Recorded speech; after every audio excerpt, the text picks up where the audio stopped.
Estamos de volta e vamos dar continuidade à entrevista com Roberto Freire, que é deputado federal pelo PPS de São Paulo e também é presidente nacional do PPS. Roberto Freire, lhe perguntei no bloco passado, o presidente Dilma leva muito o aspecto de os seus assessores, digamos assim, esse critério técnico fugindo um pouco do político. Como é que você vê essa gestão da Dilma nessa questão? Primeiro, eu discordo dessa separação técnico e político na administração. O governo é político e o governo tem que ter a técnica. E a Dilma não tem nada de técnica, até porque como técnica é sofrível. Tá? Esse exemplo último desse anúncio dela na área da cultura? Da energia. Não, a cultura é um toma lá da cá. Trocou a Ana de Holanda pela Marta Suplicy. Isso é um cambalacho. Esse negócio da cultura é cambalacho. Estava com desgaste na área da cultura, tinha que substituir, aí aproveita e atende o interesse em São Paulo. Haddad lá em São Paulo que precisa de apoio. Foi uma troca, você apoia aqui que eu lhe dou o ministério lá. Por exemplo, na área da energia, esse último anúncio dela, primeiro que tudo é meio fajuto. Isso é lá para o futuro, só que ela, ao antecipar, ela criou um problema grave. Por quê? Por conta das renovações das concessões, que está marcado para 15, mas quando ela diz que em 13 vai ter que diminuir custos e diminuir o preço da energia, em 2013. Vamos acabar com esse negócio, porque ela anunciou hoje, mas não vai ser agora. É na conta do próximo mês, não. O mesmo advento tecnológico também vai baratear o custo da energia logo. Mas só que essas empresas não são idênticas. Cada uma tem suas características. Sim. Tem uma mais moderna, outra menos moderna. Você não pode baixar 16,2%. E para com isso. Isso não pode ser tratado assim. O que é que aconteceu? Aconteceu que as empresas já perderam o valor de mercado. Mas é natural que aconteceu. Não é que é natural não, porque isso significa complicar investimentos. Ela é desastrada. Vamos acabar com esse negócio. Ela poderia ter feito uma renúncia. Ela poderia ter feito uma renúncia. Nada, veio o PAC, era mãe do PAC. E o PAC é uma irrelevância. Nós estamos vendo isso. O Brasil é estrangulado completamente no seu desenvolvimento com a infraestrutura. Falta de investimento. Não tem nada disso. Bom, mas essa falta de investimento é histórica. Não é histórica, não. Ao contrário. O Brasil teve alguns momentos que teve grandes investimentos. Eu não gosto de falar muito disso, não, porque de ditadura eu não gosto de falar nada. Sim. Mas com Getúlio, regime democrático, com Juscelino, não é bem verdade.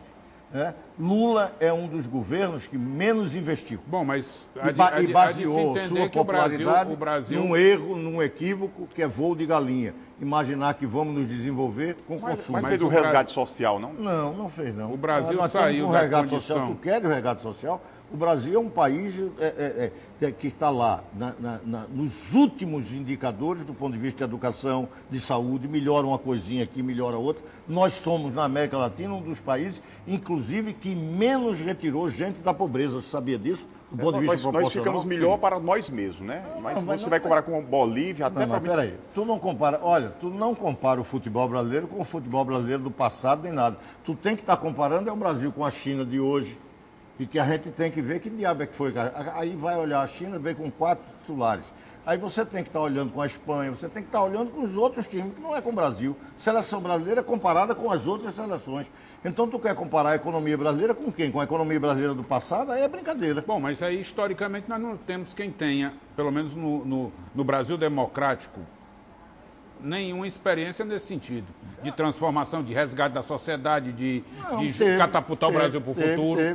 Teve. Eu quero dizer a você que, apesar de todos os problemas, poderiam crescer muito mais, mas o Brasil cresceu. Não. Sim. O Brasil melhorou. Não. Eu não sou daquele que dizer que o Brasil piorou. Não piorou nada. Agora, perdeu a oportunidade, porque poderia melhorar muito mais. Isso que eu estou falando. Por exemplo, nós universalizamos a educação. Agora, quando a gente olha a qualidade, é um desastre.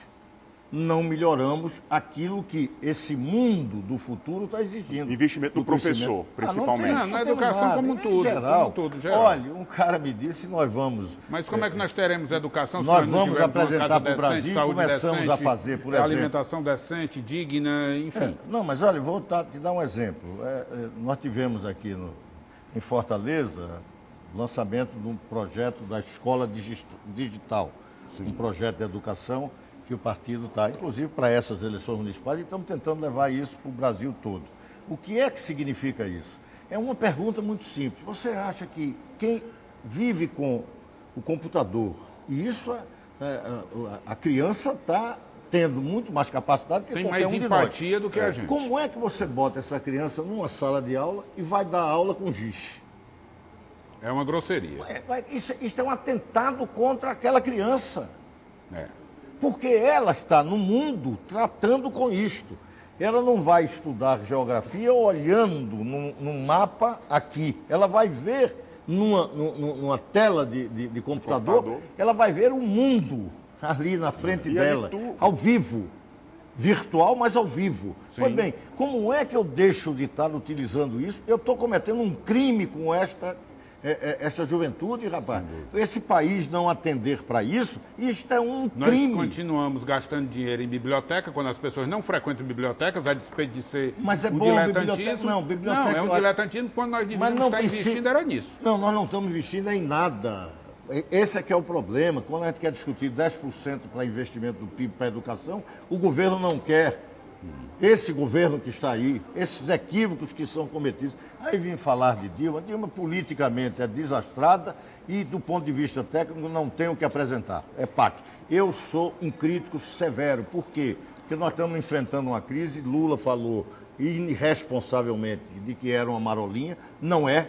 A crise é séria e tem mais. Nós não temos um governo capaz de enfrentar. O PIB abaixo de 2%? Claro, e vai ser pior ainda.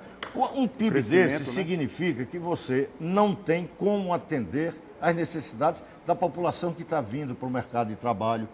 Você não tem futuro. Aí o cara vem, não, porque será que vamos aguentar a Copa do Mundo? Para com esse negócio de Copa do Mundo. Eu estou precisando de aeroporto agora, eu estou precisando de porto agora, estrada, infraestrutura agora.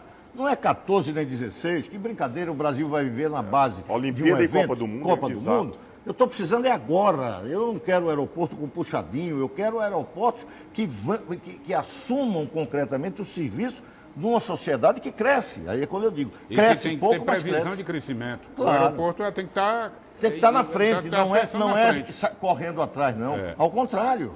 As estradas se abrem, não é quando você tem o estrangulamento, não. Você abre para avançar no desenvolvimento. Olha, é um desastre. Eu quero dizer a você que nós não temos boas perspectivas. Pronto.